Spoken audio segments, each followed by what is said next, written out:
Good afternoon. Good afternoon. How is everyone doing today? Good afternoon. Fine, thank you, sir. How are you? One day at a time. Oh, it's almost Passover, which is always nice. But it also means that there's a lot of work involved with getting the house ready and getting things ready for the Seder and whatnot. So, how are we feeling? How are things going with con law?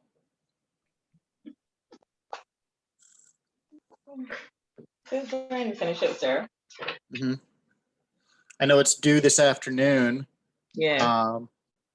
Are you guys still working on it, or are you guys here because you're done? Because I'm done.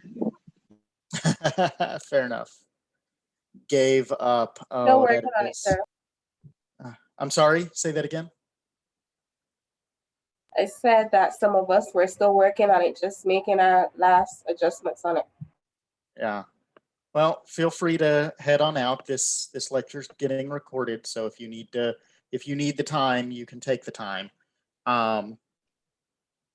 I recorded Monday's lecture, and it literally occurred to me about 5 minutes before the class that I went to YouTube to upload it and didn't actually upload it.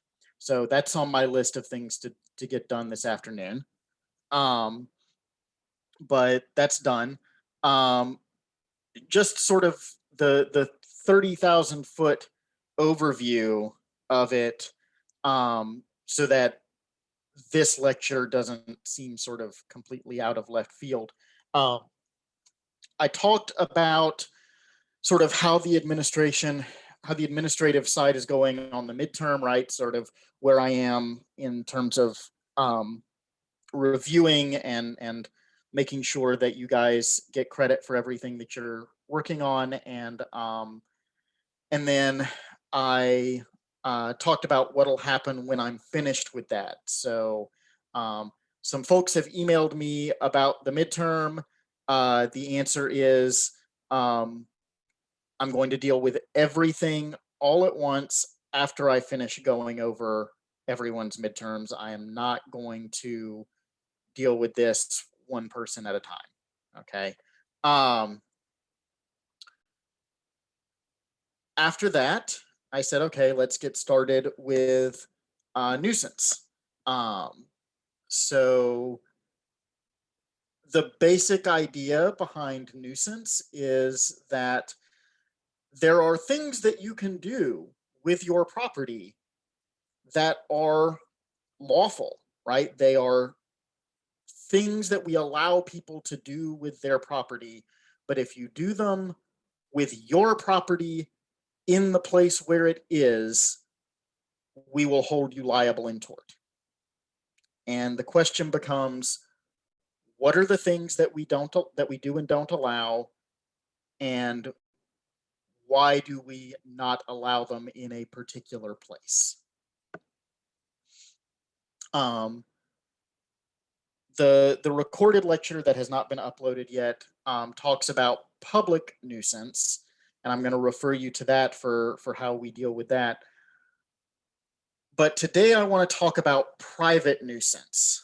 And the key thing to remember, the first thing that you have to do in alleging a private nuisance claim is you have to demonstrate some sort of invasion on a property interest that the plaintiff controls. So the plaintiff has to have some sort of property interest that is being harmed through the defendant's actions. Now, if you hear that and you go, wait, I'm not quite sure I understand what a property interest is, that's fine. This is normal, okay? Because you are not taking this class at the same time that you are taking real property. Neither did I. I had torts in the fall of my first year and property in the spring. And when my torts professor talked about an interest in land, I went, wait, what does that mean? So don't worry about what constitutes an interest in property for this course. You will not be examined on, that will not be an issue on any examination question that you deal with in this course, okay? Most of the authorities that we're dealing with, right, most of the cases that talk about private nuisance say that the property interest that the plaintiff owns has to be some sort of land-based property interest, right? Either they have to own the land, or they have to be a tenant, or they have to have an easement, and that's getting into property too, so that's even further off. But there are a few cases that allow nuisance claims to go forward, even where the plaintiff isn't alleging an invasion to their land interests. So those cases, sort of the leading cases on that, are the Devon Lumber case and the Corsagian case. So I will point out that there is one authority, Needham versus Senior is a Jamaican case where the learned judge ruled that the interest in land was required for property, and that Coruscantian and Devon Lumber had been overruled to the extent that they held otherwise.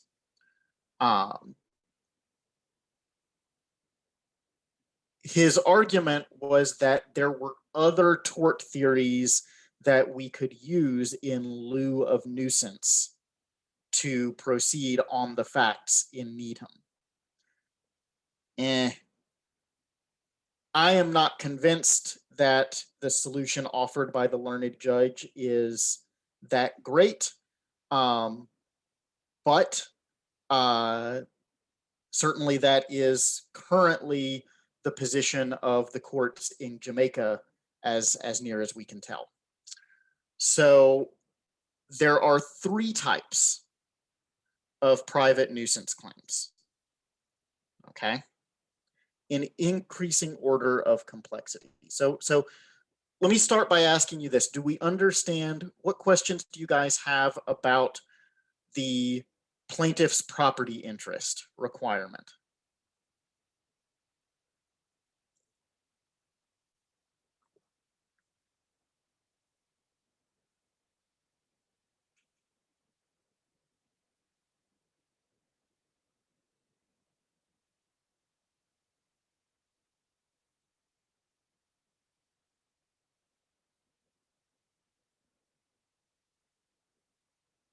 No questions. All of this makes sense.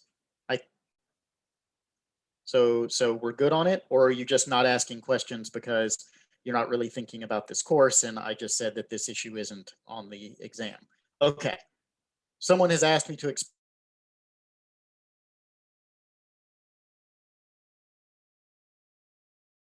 When you are drafting the statement of the case for a plaintiff alleging a private nuisance, you must allege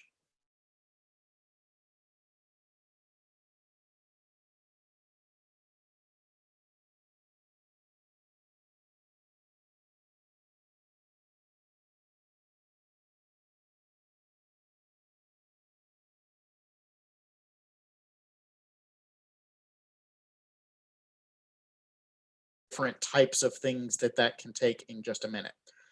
But if you don't allege that there's some sort of invasion on the plaintiff's property,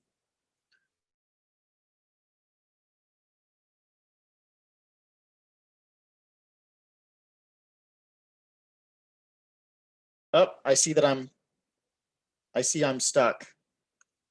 Am I back? I need you guys to talk to me. Yes, you're back. You are back Okay. now, sir. You're going Okay. in and out though. Okay, well, we'll just continue as best we can and do the best that we can. So what was the last thing that you guys heard? something about alleging.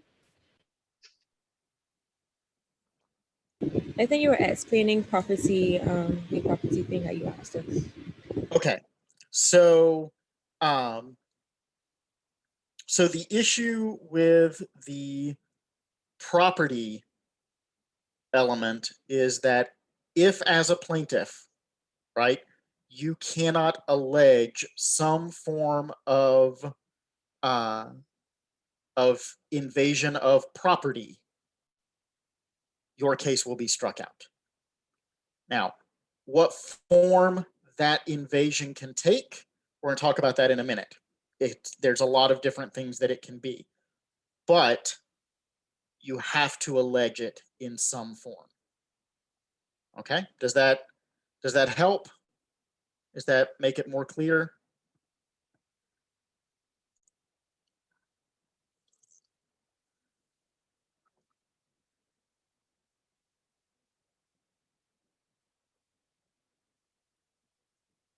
Great, outstanding, good, okay. So the three types of private nuisance, right? And again, as I said a minute ago, these are in increasing order of complexity. So the first category is very simple to prove. Second category, a little tougher. Third category gets very complicated and is where we'll be spending most of our time. So the first category is if something of the defendants is actually encroaching on the plaintiff's land.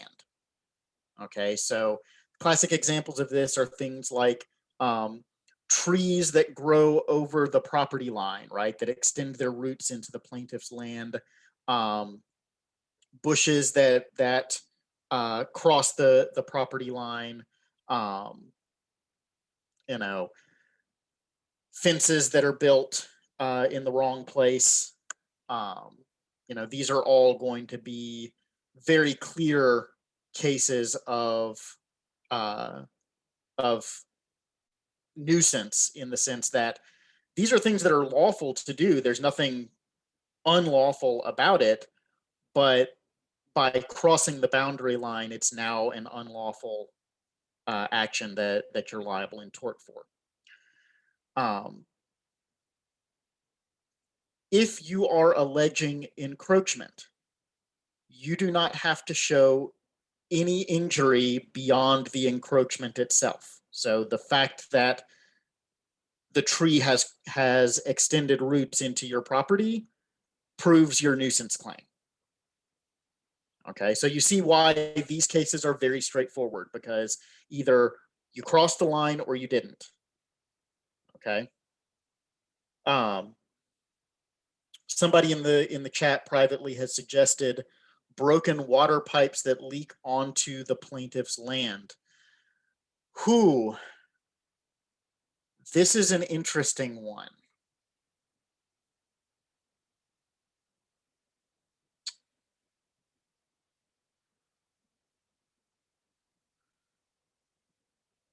Because here's why it's interesting. Water doesn't in and of itself harm the land. So the leak has to be substantial enough to cause damage, right? Water is not property. So this is something that you'll learn in real property. Maybe you'll learn in real property. Well, I'm teaching it, so yes, you'll learn it in real property. I'll make sure we talk about it. But things that are natural, like water and beasts and you know, wild animals and whatnot, do not that sort of move from place to place. They don't belong to anyone except when they are actually on your property. So when the water comes out of the pipe on the defendant's land, it's the defendant's water. When the water flows onto the plaintiff's land, it becomes the plaintiff's water, and there's no encroachment. The exception to this is exactly what you just messaged me. If the leak causes sufficient water damage that there's actual harm to the property, so flooding or physical damage to a fixture, but none of these are going to be encroachment cases. They're going to be other types of nuisance cases that we talk about in a minute. So I'm glad that makes sense. And for those of you who are sort of listening along and are getting frustrated that you're only hearing one side of the conversation, I apologize for this. I try and read the private messages out to you guys so that you're getting both sides, but since everything's coming out of my voice, that it may be difficult to discern. I really want to encourage you guys to use the chat, the message to everyone in the meeting function when you use the chat. Don't private message me. I understand if you need to, I'm going to respect that if you do, but I really want to encourage you not to do that, because you guys make good points and your classmates deserve the opportunity to hear what you're saying. So that's the end of that of that particular soapboxing. Tamara, you've been very patient. Your hand's been up for quite some time. Go ahead. My question was about where you said that a private nuisance could also be where you would have a tree and the roots or the branches hanging over into the neighbor's yard. So doesn't it have to be a case where the person is actually being affected by it? Not in an encroachment case. Okay. So you're correct that is the case in some nuisance cases, and we'll talk about those in a minute. But in an encroachment case, it's just the fact of the encroachment. This is not something that we'll talk a lot about in Property 1, but we'll talk about it a little bit. And certainly it's worth mentioning at this point in this course. But encroachment cases present the circumstance where, if you go back to the old common law writs, the writ that you use actually matters in these kinds of encroachment cases. Because if you pleaded the same facts and encroachment facts, right? My neighbor's tree is growing over the property line and it's on my property, right? If you pleaded it as trespass, then that created a trespass claim, and your only remedies were essentially injunction and actual damages. But if you pleaded it as a trespass on the case, that's the formulation in the common law for a personal injury claim. And that creates a nuisance claim that affords you broader damages remedies, right? You're entitled to collect possibly general damages and other categories of damages. So this is all just a historical oddity because we've abolished the forms of action sort of everywhere that in where the common law has run. But it's a useful way to think about this, in that if you frame your claim through one lens, how that affects the remedies that are available to you versus how you frame it on through a different lens. Okay? So do we feel like we understand encroachment? Encroachment's fairly simple, so I don't want to spend a lot of time on it. But if you guys are confused, we can spend a little more time with it. Good. Okay. I'm glad it's clear. Like I said, it's relatively straightforward. The second category of nuisance claims is where there is injury to the property. So to the person who was asking about leaky water pipes, a lot of water pipe cases are going to involve damage to the actual property caused by the running water. So for example, right, here's an example from an actual case that I read. I would rather not say how many years ago, but someone has a water leak in the underground pipe. Okay, so it's the pipe that's running from the water main out in the street into their house, and the leak is in the in the underground portion. But this isn't this is someone's vacation home, so they're not there. They don't notice anything that's going on. And the water leaks and leaks and leaks, and it sort of creates this underground river, and it washes away the soil supporting the neighbor's house, and the neighbor's house collapses. There's absolutely a nuisance claim for failing to fix the leaky pipe, but it only exists because the house was damaged. If the leaky pipe had been above ground and it was just creating runoff into the neighbor's land, no claim. So do we understand? Do we feel like the concept of injury to the land makes sense in that circumstance? Do we understand it? Yes, please. Good. Okay. The last category of nuisance claims is the most complicated, and we probably will not get very far on this today, but I want to get started, and then next week we'll sort of dig deeper into this. The last category of nuisance that is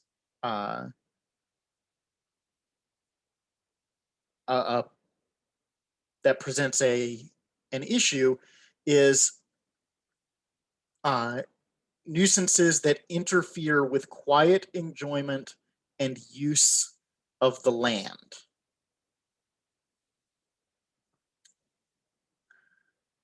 So let's pause here and ask, what does quiet enjoyment and use of the land mean to you?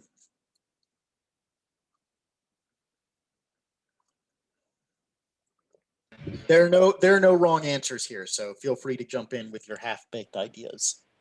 Would that be the way that you would usually enjoy your land, like the things that you would do to accommodate yourself on your property? Maybe, sure, right? That seems reasonable. Colleen, go ahead. Would this be like you're playing music or anything like that? I'm sorry? Loud music? Loud music? I mean, around you? I don't know why loud music would be a problem.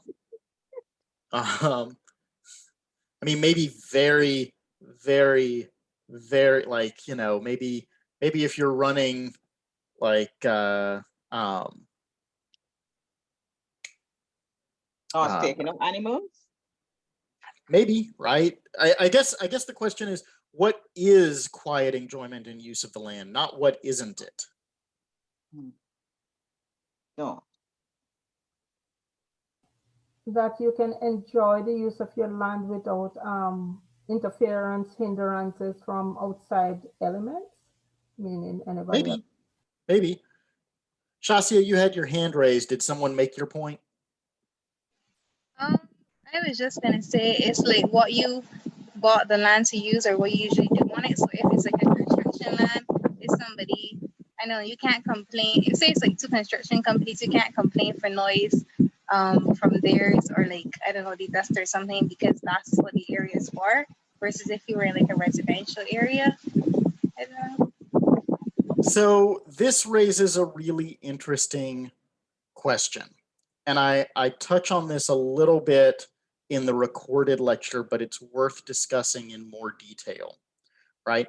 One of the things that the cases draw on in a number of that the commentators sort of identify as a common thread is that one thing that is sort of common to a lot of nuisance cases is a discussion of the character of the neighborhood. The character of the neighborhood. What do you guys think that means? Okay, if you live in Westmoreland, that's in Trinidad, which is an upscale community, it is usually a quiet community. You would not expect to hear certain things or certain things being done. But if you live in Laventille, there's a general expectation that these things will happen. You have loud music, you have people trespassing on your property at will and all of that.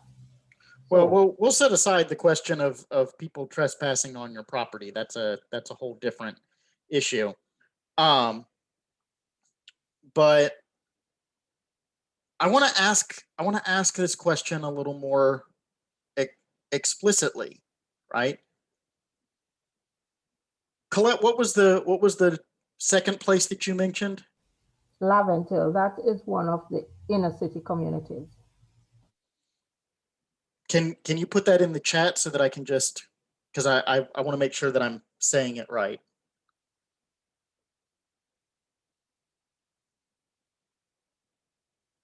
Okay. So here is my question. Why are the people who live in Laventille less entitled to live to how they want to enjoy their property than the people who live in Westmoreland?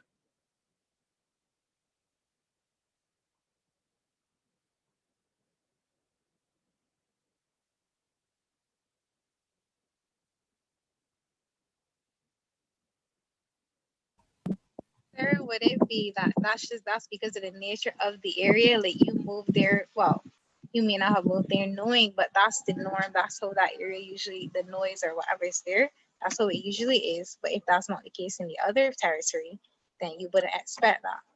So there is a doctrine called coming to the nuisance that we'll discuss probably next week, that argues some of that. But my question is, if both of these communities are residential communities, why is it that in Laventille, okay, you just have to tolerate things that in Westmoreland you don't? In Laventille is an inner city community, which is it's a crime prone area. There, where people live so close together that it is basically impossible for you not to have some level of discomfort. But there's no way, because you move into that area, you live there. There's no way you can claim against anyone because the houses are basically on top of each other. In Westmoreland now, it is different.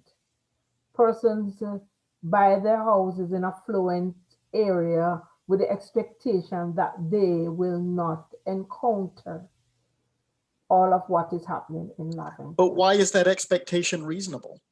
Or why is it reasonable in one place and not in the other? Oh.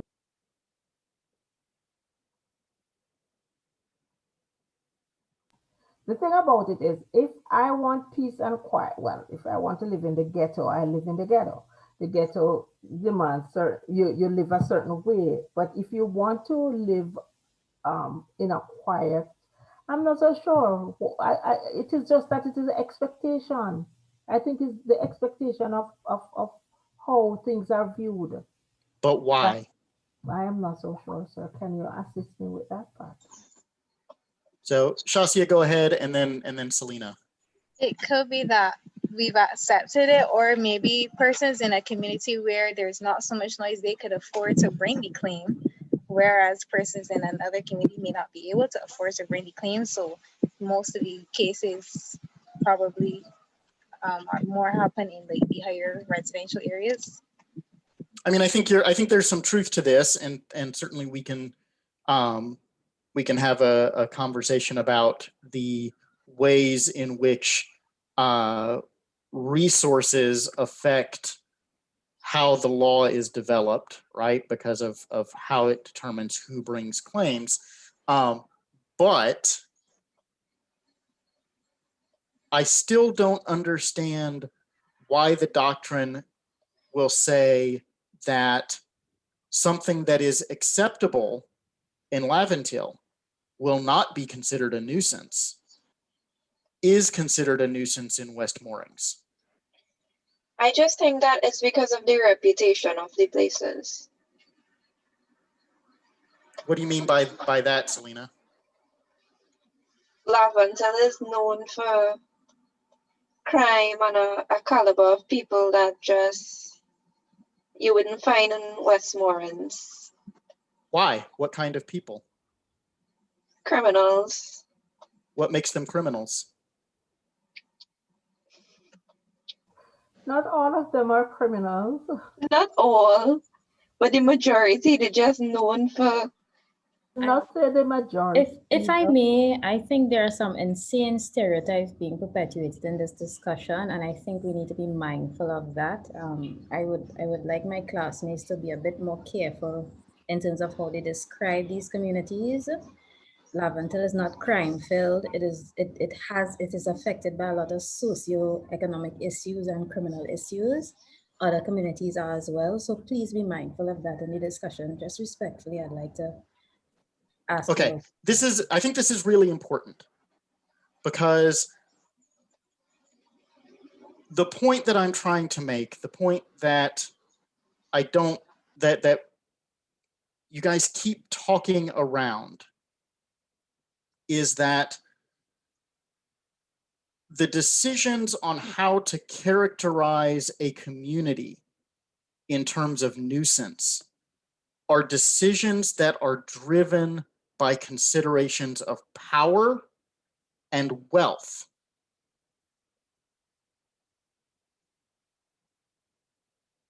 And so when I ask you, why is something that is a nuisance in West Moorings might not be a nuisance in Laventille? And you say, well, it's because of the people that live there. What you are saying is that poor people don't deserve nice things. And if that's what you think, you're allowed to think that. Okay, I'm not telling you that your opinion on that is wrong. What I am telling you is that you have to know that that's what you're saying. And you have to know, right, that that's what the courts are saying when they engage in this piece of the nuisance analysis. That the key piece of the character of the neighborhood is the court asking whether the defendant's neighbors deserve to have nice things. Okay? And sometimes that's a very straightforward analysis, right? If the defendant is a construction company that is generating a lot of dust and noise and whatnot, and their neighbors are, the plaintiff is a slaughterhouse that's generating a lot of noxious smells and awful noises from the slaughter of animals, right? It's entirely possible for the court to say, well, look, you guys deserve each other, right? That's a totally reasonable analysis. But when residents of poor communities complain about the arrival of industrial actors and attempt to bring nuisance claims, very frequently courts will say, well, look, this isn't really bringing down the neighborhood that much. And what that says is that poor people deserve whatever neighbors they get.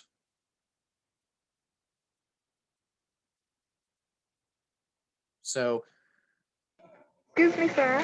yes, go ahead, Pamela. Can you repeat what you just said? Sure. Let me give you an example. Okay, this is an American example, but I think that it sort of illustrates the point very nicely. There are some communities in Southeast Louisiana, near where I grew up. This is an area called Chemical Alley. And these are communities of African Americans predominantly who have lived in these small towns, in some cases for generations. And they are surrounded by oil refineries and chemical plants along the Atchafalaya River.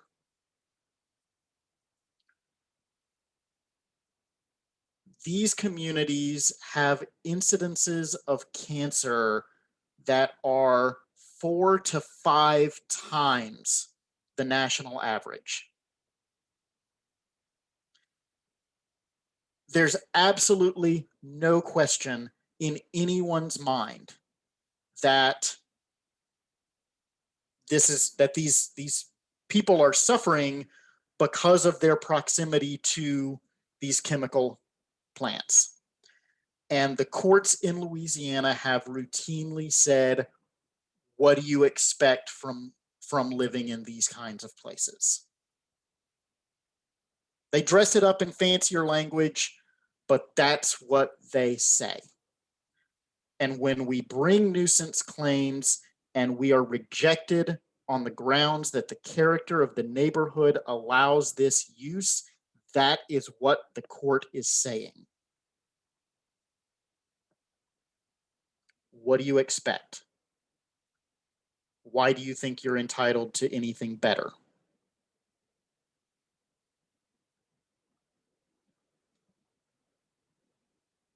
Okay.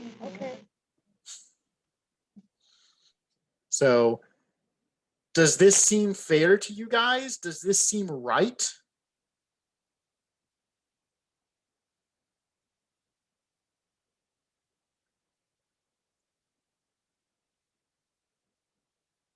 So how do we fix it? If you don't think this is fair, how do we fix it?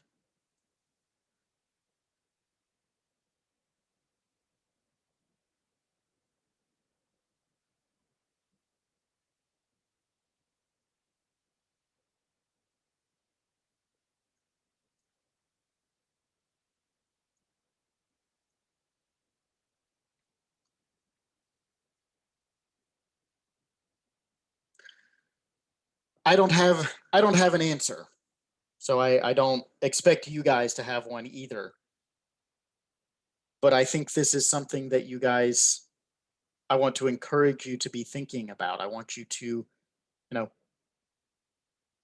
one of the things that I think is really important, right? One of the reasons to study law is to be able to think about ways in which the world falls short of what we want it to be and ways to fix that, right? So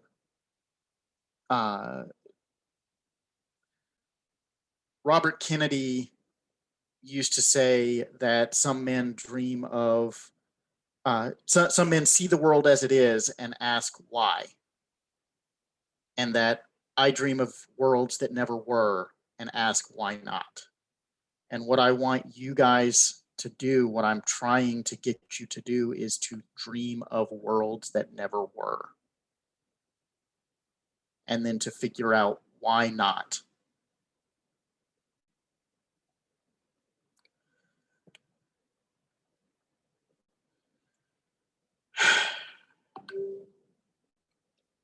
So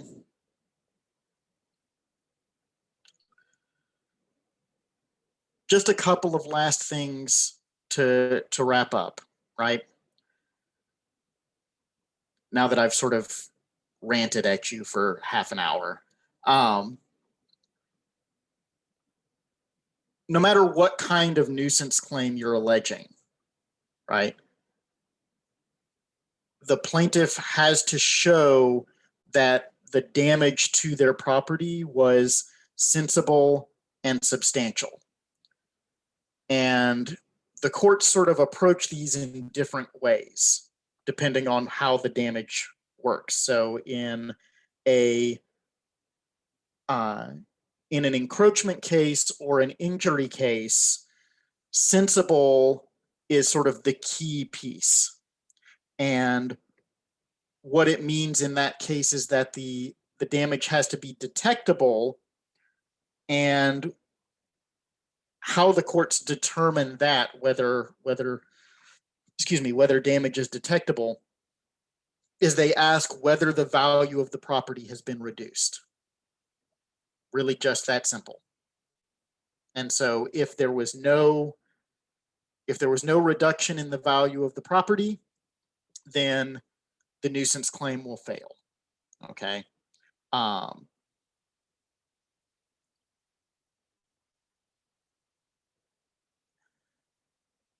Does that make sense to you guys? Does it seem clear? Good. Substantial damage is more commonly used in interference cases, right? So that's cases where the defendant is doing something and it's preventing the plaintiff from making use of their property. One of the things that I think is really important is that the interference has to prevent normal and ordinary human living rather than whatever standard of living the plaintiff may be used to. So just because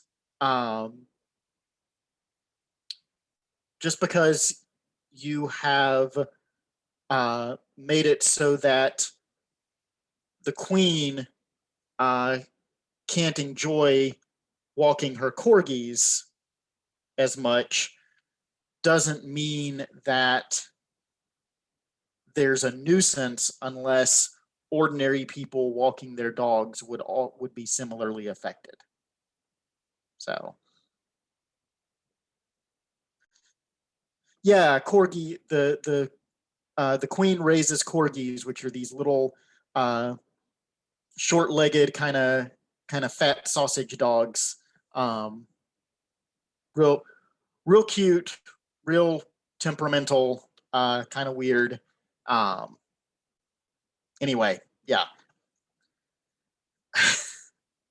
So what I want you to think about, right, is we spent a lot of time talking about the unjustness of the character of the neighborhood piece of the analysis.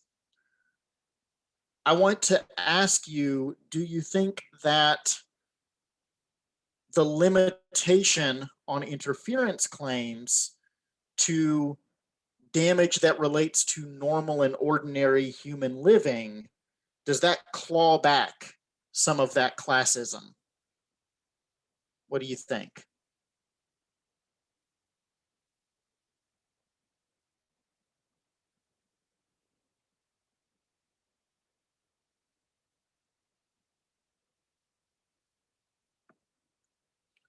Shachia says it does a little. Why do you say that? Because you still have, yes, it provides remedy for the basic, as you said, human living stuff. But as you said before, why can't you bring a claim in this neighborhood for maybe a simple matter to someone else?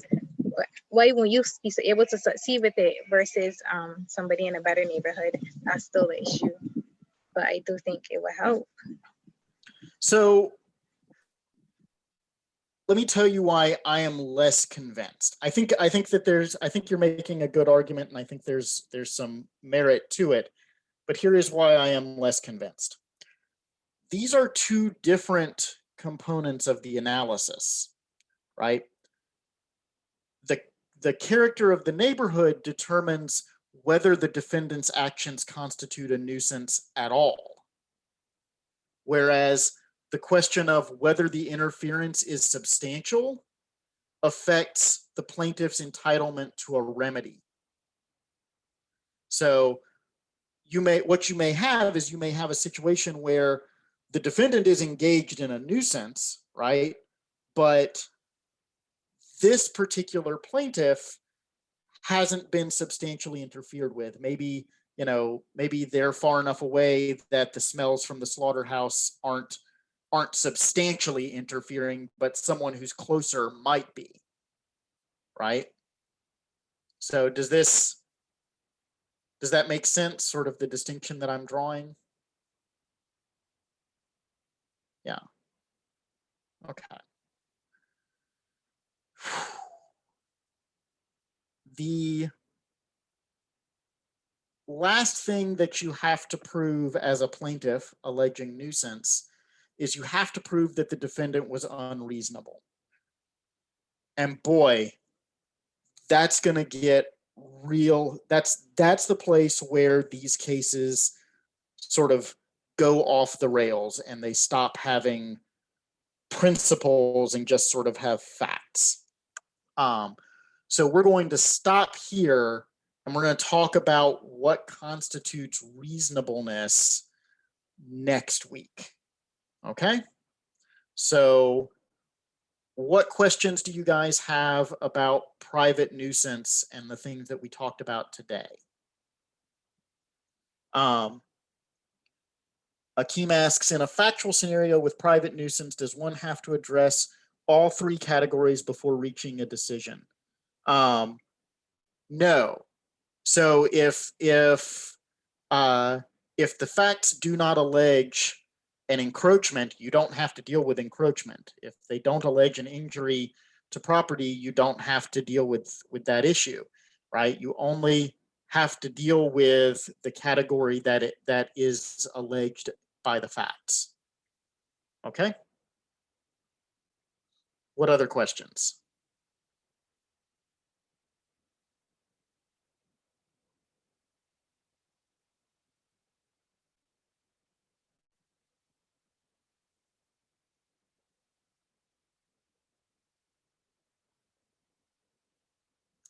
Nothing else?